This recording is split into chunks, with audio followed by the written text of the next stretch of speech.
బ్రతుకులో జరిగిన తర్వాత అప్పుడు నీకు జ్ఞాపకం చెల్లి చేస్తాడు. అప్పుడు శిష్యులు విన్నారు, ఆ స్త్రీలు విన్నారు, శాస్త్రులు, మత పెద్దలు వాళ్ళందరూ విన్నారు. ఎవరు మర్చిపోయారు? శిష్యులు మర్చిపోయారు. మళ్ళీ ఎవరు మర్చిపోయారు? స్త్రీలు మర్చిపోయారు. ఆల్రెడీ ఎవరు మర్చిపోయారు? శిష్యులు మర్చిపోయారు. ఎవరు మర్చిపోయారు? స్త్రీలు మర్చిపోయారు. కానీ శాస్త్రులు, పరిసయ్యులు, సద్దుకయ్యులు, మత పెద్దలు ఏం చేయాల? వాళ్ళు మర్చిపోవాలి. అసలు ఎవరు మర్చిపోవాలి? వీళ్ళు మర్చిపోవాలి. ఎవరు గుర్తుంచుకోవాలి? శిష్యులు, స్త్రీలు. ఇది రిఫర్ జరిగింది. వీళ్ళిద్దరు మర్చిపోతే ఎవరు మర్చిపోవాలా? శాస్త్రులు, పరిసయ్యులు, సద్దుకయ్యులు మర్చిపోవాలా. యేసయ్య సిలువలో మరణించగానే ఏమన్నారు తెలుసా?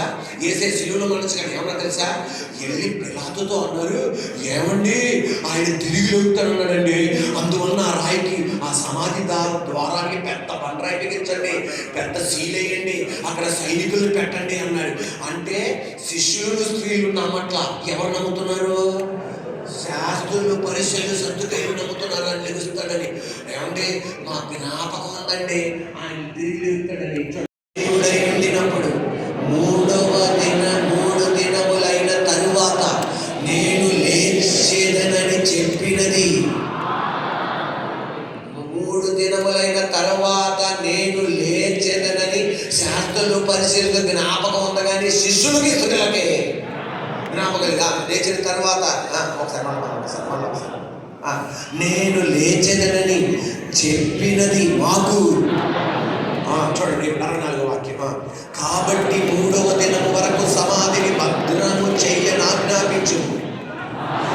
వారి శిష్యులు వచ్చి వారిని ఎత్తుకొని పోయి ఆయన మృతులలో నుండి లేచినని ప్రజలతో చెప్పుదరేమో.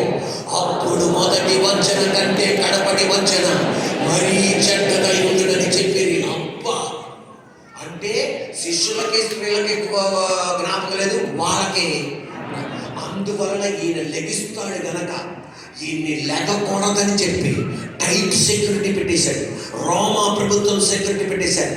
యేసయ్య చెప్పింది జరగకూడదని వాళ్ళ ప్రయత్నాలు వాళ్ళు చేస్తుండగా అయినా 3వ రోజు తిరిగి లేచాడు. ఈరోజు వాక్యం వింటుండగా నీతో దేవుడు చెప్పింది నువ్వు మర్చిపోయినా దెయ్యం మర్చిపోలా. నీతో దేవుడు చెప్పింది నువ్వు మర్చిపోయినా సాతానుడు మర్చిపోలా. అందువలన అది జరిగిద్దని చెప్పి, నీతో దేవుడు చెప్పింది జరిగిద్దని చెప్పి సాతానుగాడు జరగకుండా మనుషులను అడ్డుపెట్టిన, బంధువులను అడ్డుపెట్టిన, నీ స్నేహితులను అడ్డుపెట్టిన, నీ పరాయి వాళ్ళని అడ్డుపెట్టిన, నీ శత్రువులను అడ్డుపెట్టిన, ఎక్కడ నా దేవుడు అలా జరిగించాడో నీ బిడ్డ బతుకులో కూడా నా దేవుడు అదే జరిగిస్తాడు. దేవుడు చెప్పింది నువ్వు మర్చిపోయినా, సాతాను మర్చిపోకుండా నీ బిడ్డకి అడ్డుగా నిలబడిన, నీ కూతురికి అడ్డుగా నిలబడిన, పరిచయకి అడ్డుగా నిలబడిన నా దేవుడు నెరవేర్చి తీరుతాడు ఆయన. ఎందుకు జ్ఞాపకం చేసుకుని తెలుసా? ఈయన చెప్పింది ఏమవకూడదు, జరగకూడదు. అన్నమాట గట్టిగా ఆయన చెప్పింది ఏమవకూడదు, కానీ దేవుడు అన్నాడు నేను జరిగించి తీరుతా. ఈరోజు నా దేవుడు చెప్పేది ఆయన జరిగించి తీరుతాడు. ఇప్పుడు మీరు చెప్పండి, శిష్యులకి, స్త్రీలకు ఏం లేదు? Very good. కానీ వాళ్ళకేముంది? నమ్మకం ఉంది. శిష్యులకి, స్త్రీలకి జ్ఞాపకం లేదు, వీళ్ళకి. శిష్యులకి, స్త్రీలకి నమ్మకం లేదు, వీళ్ళకి. ఒక మాట చెప్పన, అసలు నమ్మకుండా 70,000 ఇవ్వడం వల్ల ఎవరు నష్టపోయారు? నువ్వు నష్టపోయావా? నేను నష్టపోయానా? మీరు నష్టపోయారా? ఆ కవు నష్టపోయారు.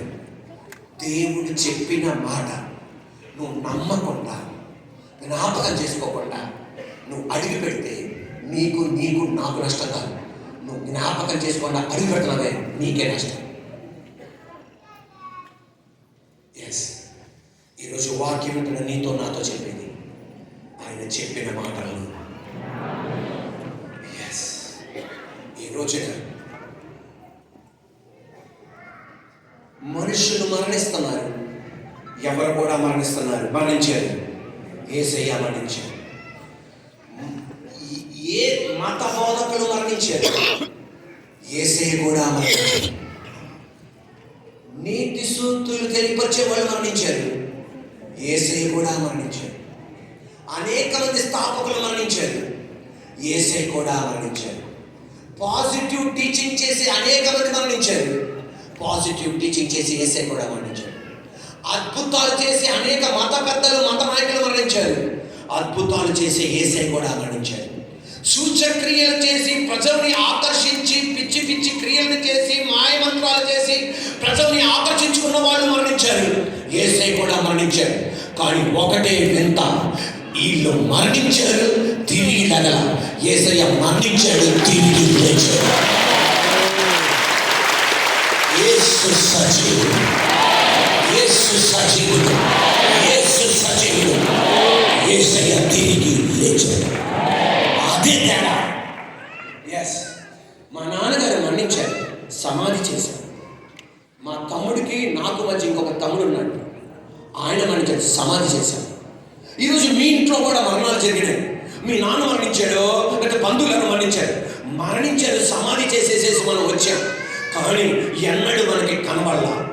ఒకవేళ మా నాన్నగారు 3 రోజుల తర్వాత తిరిగి బతికుంటే, లేకపోతే ఈరోజు మా నాన్నగారు మనకు కనబడి ఉంటే ఆ సంతోషం వేరే.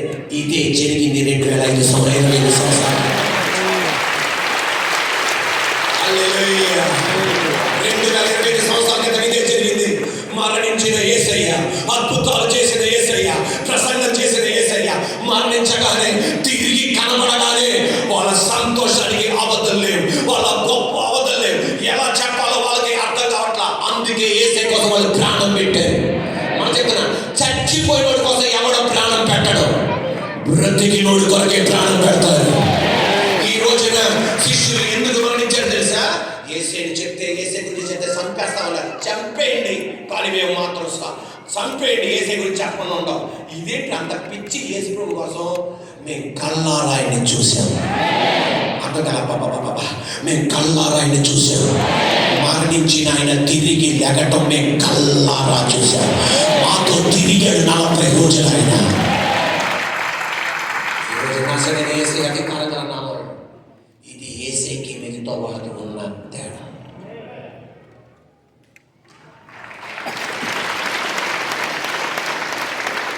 ఇది యేసయ్యకి ఉన్న తేడా.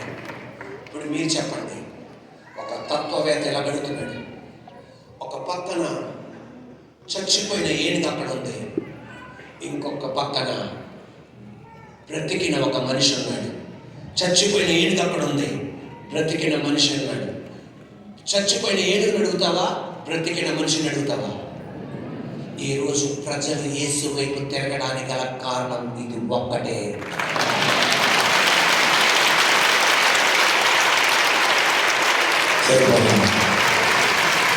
ఈ యేసు వైపు తిరగడానికి గల కారణం ఒకటే. నిన్ను నడిపిస్తున్నాడు, కుటుంబాన్ని నడిపిస్తున్నాడు, ఒంటరితనంలో నడిపిస్తున్నాడు. ఇదే ప్రపంచమంతా వేదన పడినా, కలవరపడినా ఏమీ జరగదని. హల్లెలూయా. మరియును పేతురు, ఈ బండ మీద నా సంఘమును కట్టుదను, పాతాళ లోక ద్వారములు దాని ఎదుట నిలవనేరవు. దేవుడిలారా, యేసయ్య సిలువలో మరణించాడు, సమాధి చేయబడ్డారు. అందరూ ఏమనుకున్నారు తెలుసా? మేము మరణించాం, మా వాళ్ళు మరణించారు, ఈయన మరణించాడు. ఇద్దరికి ఒక రకంగానే జరిగింది. కానీ 3వ రోజు మలుపు తిరిగింది. ఈరోజు యేసయ్యని వెంబడిస్తున్న నీ జీవితంలో కూడా మేము ఎలా ఉన్నామో మీరు అలాగే ఉన్నారు, కానీ మలుపు తిరుగుతుంది. మా అబ్బాయి డ్రగ్స్ తీసుకుంటాడు, మీ అబ్బాయి కూడా డ్రగ్స్ తీసుకుంటున్నాడు. మా అమ్మాయి డ్రగ్స్ తీసుకుంటుంది, మీ అమ్మాయి కూడా డ్రగ్స్ తీసుకుంటుంది, కానీ మలుపు తిరుగుతుంది. ఎస్, ఎప్పుడు సమానంగా ఉంచడు నా తండ్రి. మలుపు తిరుగుతుంది. మీకు అప్పులు ఉన్నాయి, మాకు అప్పులు ఉన్నాయి. మా ఇంట్లో మనం జరిగింది, మీ ఇంట్లో మనం జరిగింది, కానీ మలుపు తిరుగుతుంది. మోషేని నైల్ నదిలో పెట్టి ద్వారా వదిలేయగా అందరూ ఏమన్నా తెలుసా? ప్రార్థన చేయలేని మాకు ఒకే సమస్య, ప్రార్థన చేసే మీకు కూడా ఒకే సమస్య. మా బిడ్డని నైల్ నదిలో వదిలేసాం, మీ బిడ్డని కూడా నైల్ నదిలో వదిలేసాం. ఎట్లనగా మీ దేవుడైన యెహోవా మీకు విశ్రాంతి కలుగజేయుచున్నాడు, ఆయన ఈ దేశం మీకు. అంతే. ఆ దేశానికి అడుగు పెడతామా లేదా అని వాళ్ళు ఏం చేస్తున్నారు? వాళ్ళు భయపడుతున్నారు. కానీ దేవుడు ఇచ్చిన మాటని యోహాను సువార్త 15 వచ్చాయి 20 వాక్యం అందరం కలిసి చదువుతున్నాం గట్టిగా. Are you ready? స్టార్ట్. దాసుడు తన యజమాని కంటే గొప్పవాడు కాడు కానీ నేను మీతో చెప్పిన మాట జ్ఞాపకం చేసుకోండి. లోకులు నన్ను హింసించిన ఎడల మిమ్మల్ని కూడా హింసిస్తారు. నా మాట దైకొని ఎడల మీ మాట కూడా దైకొని. Are you ready? జ్ఞాపకం చేసుకోండి. నీ వేదనలో ఆయన మాట జ్ఞాపకం చేసుకోండి. నీ దుఃఖంలో ఆయన మాట. నా పిల్లలు వదిలిపెట్టేసాడు రానగానే ఆయన మాట రోషం పూరుకుంటా. మన ప్రసంగం యేసయ్య మాటలు ఒక్కసారి జ్ఞాపకం చేసుకో. మన చదవండి. యేసయ్య మాటలు ఒక్కసారి జ్ఞాపకం చేసుకో. మన ఒకటో పాయింట్, ఆశ మరణించిన. మన చదవండి కొంచెం ఇంకోసారి గట్టిగా. ఆశ మరణించిన. ఆశ మరణిస్తుందా? మరణిస్తుందా? మరణిస్తుందా? మరణిస్తుంది. ఆశ మరణిస్తుంది. నీ భర్త వివాహమైన మరుక్షణము నుండి నీకు తెలుసు ఆయన ఎవరంటే తాగుబోతుంది. నీ భర్త తాగుబోతుంది. ఈ సంవత్సరం మాట్లాడి 20 సంవత్సరాలు అయింది. ఆశలు మరణిస్తాయి. చెప్పలేదే? ఆశలు మరణిస్తాయి. నీకు నీ భర్తకి కావాలా? ఆ హాస్పిటల్, ఈ హాస్పిటల్ తిప్పావు కానీ స్వస్థత కలగల. ఆశలు. ఆ మాట గట్టిగా చెప్తే ఆశలు నీకు బతుకుతాయి. ఆశలు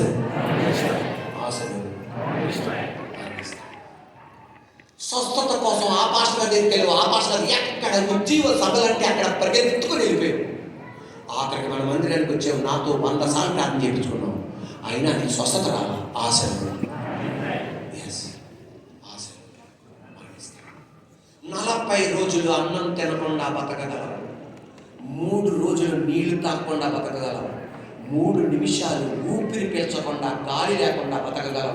1 సెకండ్ కూడా ఆశ లేకుండా బతకగలరు. ఆశ లేని రోజున చచ్చిపోతాం. ఉరేసుకొని చనిపోవడానికి గల కారణం ఏంటి తెలుసా? ఆశలు పోయినాయండి, నా భర్త మారుతాడని. ఆశలు పోయినాయండి, నా పిల్లలు పుడతారని. నాకు ఆశలు పోయినాయండి, నా భర్తగా మారుతాడని నాకు నమ్మకం లేదండి. ఆశలు మరణిస్తాయి. నా దేవుడు చేసేది నీ ఆశలను బ్రతికింపచేస్తాడు. ఆశలు బ్రతికిని రోషం కోరుకుంటావు. నీ భర్త కోసం నిలబడతావు, నీ భార్య కోసం నిలబడతావు, నీ పిల్లల కోసం నిలబడతావు. మందిరంలో జరిగేది ఇదే. ప్రతి శుక్రవారం ఆదివారం మీరు వాక్యం వింటుండగా మీ ఆశలు నేను బ్రతికింపజేస్తానండి. నిరుత్సాహంగా నువ్వు వస్తావు, చచ్చిపోదామని వస్తావు, ఇక నేను ఇదే చివరి రోజున వస్తావు. కానీ మందిరం నుండి తిరిగి వెళ్ళేది నా దేవుడు నా భర్తను మారుస్తాడు, నా ఇంటిని కడతాడు. ఇప్పుడు చెప్పబడ్డాడు. ఆశలను రేపించి చిగురించి బ్రతికింపజేయడం మాత్రమే కాదు, ఆశలను బ్రతికింపజేసిన దేవుడు నీ ఇంట్లో నీ భర్త విషయంలో కార్యం చేస్తాడు. ఆయన నీ భార్య విషయంలో కార్యం చేస్తాడు, నీ బిడ్డ విషయంలో కార్యం చేస్తాడు. ఆశ మరణించినప్పుడు మీరు క్రీస్తు శరీర సాన్నిధ్యము నుండి మిమ్ములను మీరు తొలగించుకున్నప్పుడు. ఆశ ఎప్పుడు మరణిస్తుంది? చదవండి.